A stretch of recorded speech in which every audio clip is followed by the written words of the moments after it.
It was from the ramparts of Red Fort that Prime Minister Modi made a clarion call. Come, make in India. There were many takers for the grand slogan then and even now, but 6 months hence, few have put their money where their mouth is.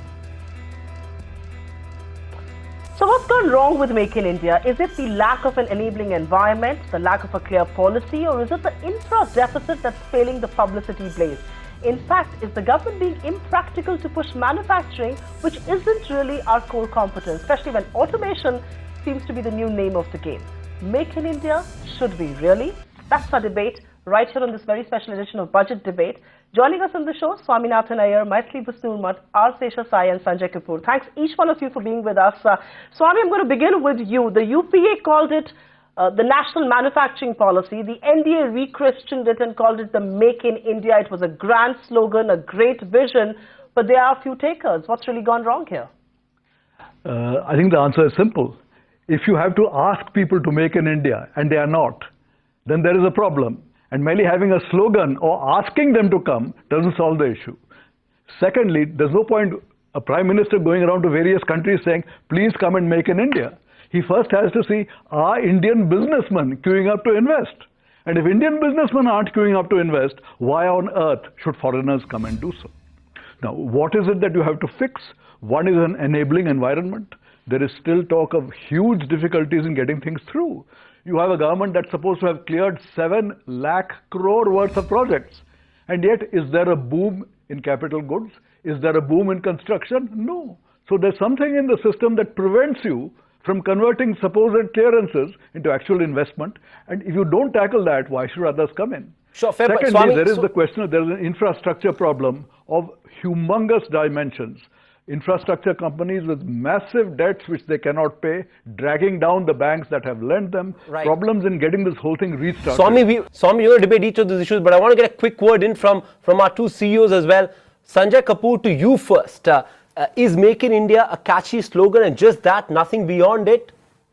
So let me talk about my industry to begin with and say that when you really look at what's happening across the globe on smart devices, virtually 95% of the world's produce comes from one country, that is China, right? So if you look at the global issue on this one, it's a global risk, right? And obviously the world would be very happy if there were alternate destinations to move production to.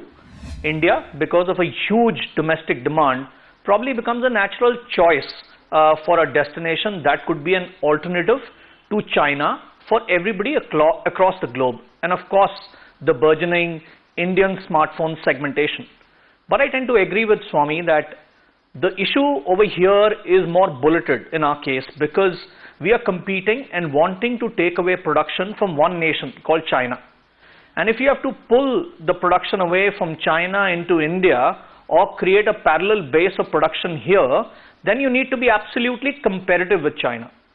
According to me right now, probably other than labor arbitrage, which probably was there in China a little while back, is now probably shifted or tilted towards India as an advantage. But manufacturing is not about assembly. Manufacturing is about consumer insights, it's about software development, it's about hardware development, it's about assembly, and it's about the ecosystem, which includes components of various types that make smart devices. We can get an assembly line going very quickly, but how do you get the whole infrastructure here and then have the entire policy making around labor laws to make sure there is a cost by cost advantage or comparison with China, so that after we manufacture here, we don't end up with huge stocks that we can't sell because we are uncompetitive, or we sell them at a price which makes no sense for the manufacturers. So I think it's a holistic issue. Right. The opportunity certainly sits because everything is skewed in one market of the world, but the problem has to be looked at on a holistic basis, one, and be very targeted to China, because in my industry, we are competing with China alone across the globe. Fair point indeed, but Mr. Seshasayee, you made in India for very long, and if I may come to you and ask you this very simple question, the industry says there are no fiscal incentives. Is that putting it too simply? Because can fiscal incentives alone make people park their funds in here and begin manufacturing in India? Mr. Seshasayee? I think fiscal incentive is a very minor issue in the context of the Make in India program. I must go back to what Swami started with. I normally find myself completely in agreement with Swami, but however, I must differ on two things. One is that please remember that India was launched some years ago, 7 or 8 years ago, as a manufacturing destination. And the world experienced this and found that India was not living up to the brand expectation. So therefore, there is a need for relaunching the brand in order to get people to come back here, for sure. And for that reason, it is necessary to make that campaign. But will campaign sell? Certainly not. As I think has already been made out by both Swami and Mr. Kapoor, the issue is that we need to have several things in place, the pieces in the puzzle, including the infrastructure, including energy, including manpower, skilled manpower, all of that, not merely the availability, but to be more competitive than the rest of the world, more competitive than China. If energy cost is 6 cents in China, we've got to be 5.5 cents. And it is that which will make this happen. And we must also expect that there will be some time period before this begins to happen, because the climate in the world is not very favorable, because we are sitting on a large capacity globally. If we take the automotive industry, there's a 30% excess capacity globally in relation to the present demand. And therefore, this is not going to happen in a hurry. Now, 6 months, therefore, is a short time period to judge the success of this campaign. But the way to judge this is that, are we moving in the right direction to put all the pieces in the puzzle to be more competitive? Perhaps yes, but with a very, I would say cautious yes, because I would expect that a lot more must happen in the next few months. And if that doesn't happen, then the interest might peter off. Mythili, comment on this. Are we being too impatient here and expecting results instantly? To expect big global corporations or Indian entrepreneurs to start investing in this in India and making in India. Are we being impatient here? I would think so, certainly, and I would agree with more with Mr. Seshasayee than with Swami, for the simple reason that we're not just telling them to come to India. We're saying that please come to India, and we're assuring them that yes, there were glitches in the past. We're not hiding away from that, but there are glitches in the past that this government, with its majority in Parliament, intends to address. And more than anything, do we have an alternative to making in India? Because if we want to take people away from agriculture, which we certainly do, we can only move them to manufacturing. We cannot put them behind computers, in front of computers. So clearly, manufacturing is the only way to go. Yes, there are a lot of things to be addressed, and that will happen only slowly, but it's not an impossible task. So it is important that we try, and yes, it is an outcome, not a policy, but if you want a particular outcome, you must work towards it, and that's what this government is trying to do.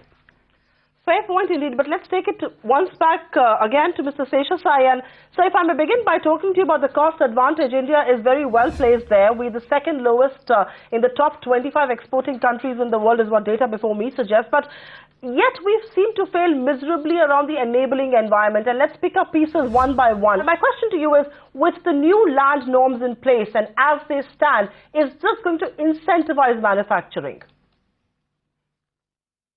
Well, I think we must recognize that land is taken for granted when a global manufacturer wants to set up shop somewhere in some part of the world. We have had an obstacle. We are saying what should be a hygiene issue, what should be taken for granted. We had made it an issue.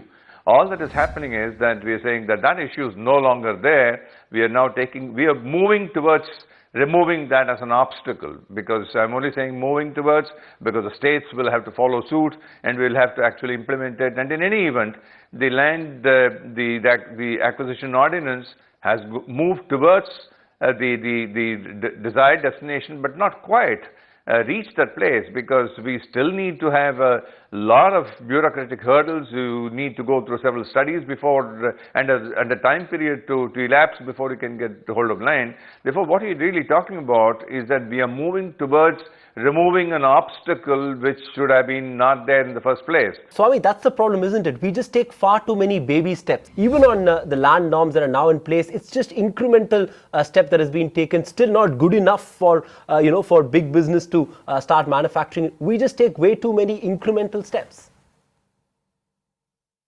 Absolutely.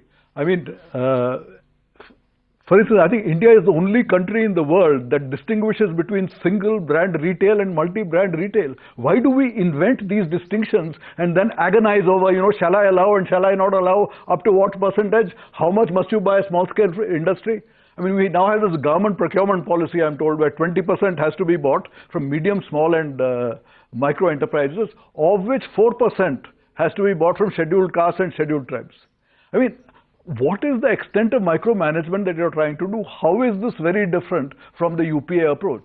This is not the kind of radical change I expect. Now, on a thing like defense, which somebody mentioned, I do agree that there is scope for significant production here. But please remember one thing. If you think that a foreigner who comes here, even with 100%, will have the freedom then to export to wherever he wants, that's not true. He will be covered by the clauses of his own country like the USA. It's going to be more difficult than you think.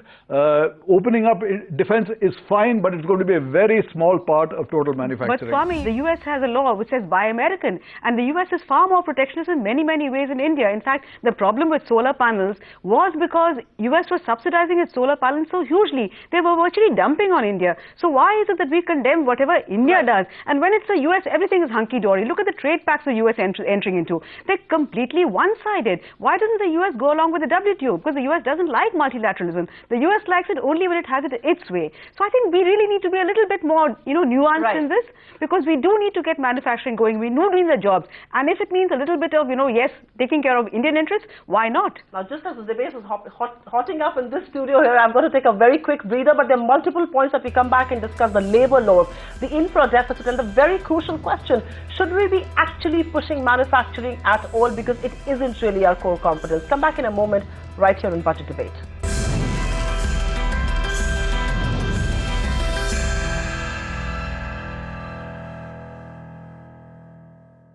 Welcome back to the Budget Debate. Make in India, should we really? That's what we're debating in this special telecast, and we've got a very special panel joining in as well. Sanjay Kapoor, we spoke about land laws. Let's talk about labor reforms. That's another serious bottleneck. Very little progress that's been made in this front, and it's unlikely that we will make significant progress because you need political consensus. I don't see it happening. Do you? So look, from my perspective, very clearly, if the industry has to prosper, then hiring of people and firing of people has to be made easy, because productivity is the norm. You need to have people who can produce comparatively compared to rest of the world if you want to make the industry sustainable. But if these become hurdles and things that pull you down as you want to progress and move forward, you will never be able to put a sustainable industry in place. And I think sustainability becomes a question. And this gets even more complex because, especially in the area that I deal in, which is electronics, I think hardware and software are getting embedded together. Therefore, a huge amount of software comes along with the hardware, and the capability of people to deal with software designs, hardware designs, embed them together, upskill people, all this is possible when you are able to hire the best, train them up, incent them, invest behind them, and deal with them in the best possible fashion, which makes you globally competitive. And I think that's a challenge, that today our labor laws are not necessarily, other than providing a cost arbitrage for a short run, not making the industry sustainable on a longer term. You have a point there, Mr. Kapoor, but Swami, if I may throw this one at you. The fact is that labor laws is really in the domain of the state. We've seen Rajasthan and Madhya Pradesh move on this. The other states are shying away from it. Eventually, that big pie, which will perhaps enable manufacturing in India, which is labor laws, actually boils down to the states. The central can do very precious little about it. Swami? You're right. The central government can give a direction. The actual day-to-day implementation is at the state level. Mind you, I think I need to put in a point here. I have talked to industrialists in Gujarat, I've talked to industrialists in Tamil Nadu. They say that, labor flexibility is already there through widespread use of contract labor, very often for things that it shouldn't be used for. I mean, if the core thing is supposed to be done by permanent labor, even that's being done by contract. So some flexibility has been brought into the system. But I would still say, when you look at China and you hear of factories of 20,000 workers and 100,000 workers, is there any industrialist who can even dream of saying, if I put up a factory of 30,000 guys, will I be able to handle that labor force within the political system that we have? And the answer, I think, is that India's problem is that every political party is a labor party, including the BJP, which controls the biggest single trade union called the BMS.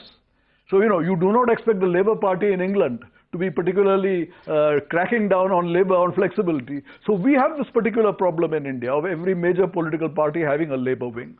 So I would say that some people who think that the labour-intensive industries can be shifted from China to here and large factories of 100,000 people, that I don't think is going to happen. In any case, our wages have risen so fast in the last 7-8 years that if factories are going to shift out of China, I think they will shift to Bangladesh, Cambodia and places like that rather than India. I think we have to focus on the higher skilled areas where things work out. I mean, we have, of course, Bharat Forge, where, as Kalyani says, I don't hire any blue-collar workers. I have all engineers, even for pushing a cart. Because that's the kind of workforce which I can manage, and that's the workforce of the future. Well, it's a good way to go, except that there's only a limited number of guys you're going to employ out there. A whole lot of other people, you have to think of other ways. So we require small scale and help to what we call unorganized industry to produce a lot of the other things. Right. They are flexible. Fair point. That flexibility needs to be harnessed. Sure, Swami. Let me throw it to Mr. Seshasayee as well, who I think in this panel has the most experience of dealing with this problem. Mr. Seshasayee, like Swami said, it's as much a political issue as it's anything else, and across political parties, across the political spectrum, across states, labour is a politically sensitive issue. What's the way forward then? Well, I think if you had an index in terms of the ease of labor hiring or firing globally, we must rank really at the bottom of the pile.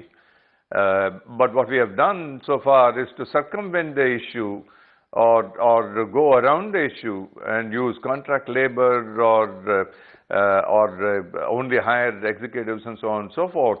But this is not facing or staring at the problem squarely, but trying to solve in an indirect fashion. In the process, companies in India have been living dangerously because there are some states where contract labor law is quite strict, and yet the government has turned a blind eye to a lot of misuse of this law or violation of this law. But are living dangerously. And if you're going to say that please come and invest in India, you can't allow this environment in which people have to necessarily take risks in order to survive. That cannot continue. And therefore, there's a wholesale labor reform that is required. Now, again, I would say that the government has made the first tentative moves. It has moved forward, used some of the states in which the political party has the power, like Rajasthan, to move towards that destination. But is this where we want to be? No, I think this is again moving towards the destination, but we have to be patient because in India we can't say that overnight you're going to make this change happen so radically that we will just go up the totem pole and become very competitive in labor. But let's at least make sure that we take the right steps and soon enough so that we don't disillusion the prospective investors from coming in. Mind you, a lot of manufacturers in India, I mean the automobile industry certainly knows very, very deeply about the Indian situation. We don't have to teach them anything. We don't have to publicize what we are doing or not, what we are not doing. They are fully aware of the system. And therefore, if Ford or Hyundai or Honda or anybody else, Toyota, want to make India a destination, all this have to be, these cobwebs have to be cleaned up. They must be seeing that, yes, we are moving in the right direction. There's a political will to move to the destination, and that will then give the enthusiasm for them to come in more aggressively. A fair point indeed. Just hold your thoughts there, because Mythili, I want to bring this discussion to you, and let's begin talking numbers. The aim is to increase the share of manufacturing to the GDP to 25% from the present 15 to 16 odd %, which means a 9% growth. You analyze the industrial output data for countries like China, Korea, Thailand. It actually takes a decade's time to increase it by 3 to 5%. Are those targets outrageous to begin with? Are those numbers misplaced? Well, Supriya, if you look at the latest CSO numbers, we're already at 18%, almost at 20%. So we're already halfway there, practically. Yes, it is difficult to get to that 25%, but I think it's not impossible. And you spoke earlier about core competence. But about 30 years ago, did we ever imagine that India's core competence would be as in IT software? We never imagined it at all. And talking about manufacturing again, yes, labor laws are a hindrance. Yes, it does create problems. But look at a company like Maruti Suzuki. Suzuki gets more profits out of India than out of any other market. So yes, labor laws are a problem, they are a hitch, but corporates have found ways of getting around it and still finding India a great place to do business. This is not to say we don't have problems, we have many problems, but as long as the intent is there and you're working on it slowly, because in a democracy one really cannot do anything overnight. So I think it's a little naive to expect that we can have answers overnight. As long as the direction is right and you keep chipping away at it, I think one day we will get there. And if we're already at 18%, well, 20% can't be too far off. I think it's only a matter of time before we reach 20, and then 25 is not that distant. It's very clear, Mythili, which side of the debate you are on. You're saying let's push manufacturing, but let's get the other view. Swami, I've got some interesting numbers that could probably support your case. The big case for manufacturing is that it leads to job creation. If you look at numbers over the last 2 decades, then manufacturing jobs have increased by less than 2% in the last 20 years. In contrast, services jobs have increased by 6.5%. Is there such a compelling need to push manufacturing against services, or should we just let each of the sector grow in its own way? No, yeah, okay, that's exactly the point where I wanted to come in. I said I thought we had abolished the Planning Commission because it produced meaningless targets. 25% for manufacturing is one more meaningless target plucked from the sky. It's not based on any proper study of what we can do or what we should be doing. So, I mean, first of all, plucking some target and saying, how do I reach the stupid target? Why are we getting to that? We should merely be getting to a situation where we increase the ease of doing business, produce world-class infrastructure, world-class skilling. Then, whatever the ratio of manufacturing and services that comes out, you please say that is the appropriate outcome. But to have any kind of targets in advance and try and say, why am I not reaching the target? The more important question is, why the hell are you setting such a target? Completely out of time. Let's get closing comments from all our panelists. I want a yes or no answer, Mr. Seshasayee. Make in India, should we really? What's your take? Yes or no? And more importantly, will this clarion call turn into a reality, or is this going to remain just a pipe dream? Yes, this is a very relevant clarion call, very timely, but I will add the caveats that this has to be followed up with a lot of action at the policy level, at the physical infrastructure level, and in creating an ecosystem that will be competitive globally at every line item, energy, labor, every line item we have to be more competitive. But that's a mission which is worth taking, because clearly there is a future in it. Mr. Kapoor, if I may throw the same question to you, will Make in India set the wheels in motion, or will this perhaps be yet another grand slogan that was given to the country? I clearly see an opportunity. I think the caveat here is sustainability one, and that the creation of an ecosystem should not happen or will not happen overnight. It will take time, so be patient. With these two caveats, I think there's a big opportunity and we should go for it. Mythili, hopefully you're not going to throw any caveats. Swami, your take? No, I would say the potential is huge. Who will deny the potential is huge? The problem is that we have shown that we don't seem to be serious on being competitive with other countries. Whenever an issue is debated, whether it's labor, skilling, anything, do we say, what is it I'm doing that's competitive with Indonesia, China? No, that question is not raised. The question is, what are you doing for the poor tribals? What are you doing for the scheduled castes? What are you doing for the South? What are you doing for the hill states? I mean, the entire debate is not about competing with your competitors. It's about various other issues. So if we insist on looking at various other issues and saying the one thing we don't care about is competitiveness, you are not going to become competitive. If you have a refocus on being competitive, perhaps you will get there. So we need that refocus in the domestic debate, getting away from the individual vote banks to saying, look, are we internationally competitive? Because right now there is no vote bank apparently for competitiveness. Mythili, very quickly, we'll give you the last word on this. Make in India, should this be an outcome instead of being the policy as it's being touted out to be, and that is where the solution lies? Well, Supriya, it is an outcome for which policy should be directed towards that, because as Swami said, we have immense potential. And I think it's very important that we realize that potential if we want to give jobs to our people, which nobody will deny is what every Indian wants.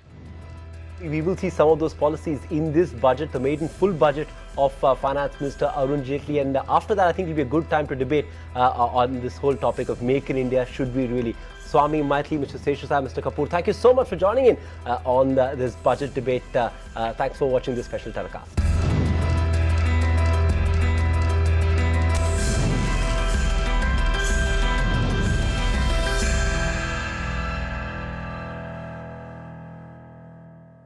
Find us on Facebook at facebook.com/ETNow and don't forget to click the like button. You can also follow us on Twitter at ETNowLive. To stay updated with all our programming, hit the subscribe button on our YouTube channel by logging on to youtube.com/user/ETNow.